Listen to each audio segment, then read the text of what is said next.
The flood had passed, but its echo would never truly fade. The earth, cleansed, yet scarred, began to bloom once more. Rivers carved new paths through the soil. Forests returned to valleys once drowned. The sky cleared, stars blinked to life, and the sun rose on a new Iran age, not ruled by gods, but shaped by the memory of them. The survivors of the great deluge Yasudra and his kin spread across the lands, carrying more than seeds and stories. They carried knowledge, passed down by Enki through dreams and symbols. They remembered how to plant by the stars, how to read the language of birds, how to build with sacred geometry. Though the gods had vanished into myth, their fingerprints remained in stone, woven into rituals, hidden in the DNA of kings and sages. From the highlands of Ararat to the fertile plains between the Tigris and Euphrates, humanity rose again. The first cities were modest clusters of huts and shrines, but within generations, they became marvels. Towers stretched toward the heavens, aligned with the constellations. Temples rose on foundations that matched the golden ratio. Their dimensions not guessed,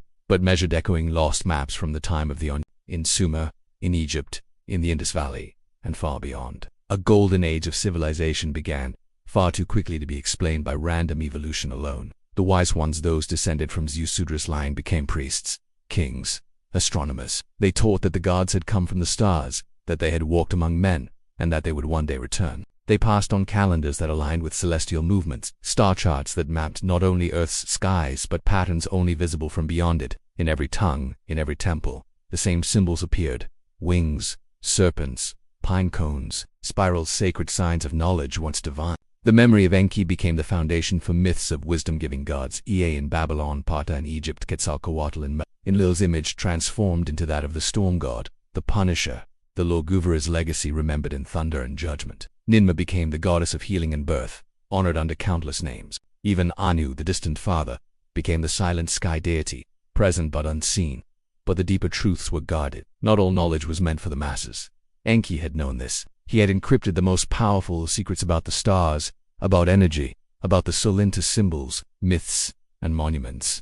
Only the initiated could understand. Only the worthy could awaken it. Hidden in plain sight, the legacy of the gods was passed not through open teaching, but through mystery schools, bloodlines, and sacred rites. The pyramids of Giza, aligned with Orion's belt, were not mere tombs. They were memory machines, stargates of stone. Their design encoded harmonics and mathematics unknown to common builders. The ziggurats of Mesopotamia mimicked the mountains from which the gods had once descended. Even in the jungles of the Maya, pyramids rose an echo of an older plan, one whispered from the stars.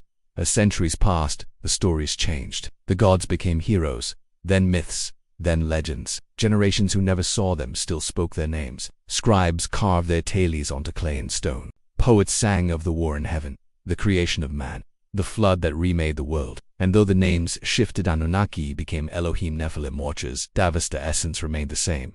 But not all memory was pure. Some used the ancient knowledge for control. They claimed divine right, not to guide, but to rule. Priests declared themselves voices of gods. Kings proclaimed bloodlines from heaven. Temples became places of manipulation rather than enlightenment. Power, once gifted to awaken, was used to enslave. And yet, the truth endured in symbols, in stone, in the stars. In the Book of Enoch, angels descend and teach forbidden arts. In Genesis, giants walk the earth, and men live for centuries. In Egypt, Thoth records the secrets of the gods in hidden chambers. In every ancient tradition, there are echoes of a time when humans were taught, shaped, and guided by beings not of this world. Some believe the Anunnaki never truly left, that they watch from afar, or live in dimensions beyond our perception, that their legacy flows through select bloodlines, those who feel called to knowledge, who dream of stars, who question the boundaries of reality. Others believe they will return, as promised in the texts and tablets, when the stars align once more. But perhaps the truest legacy of the gods is not found in temples or bloodlines.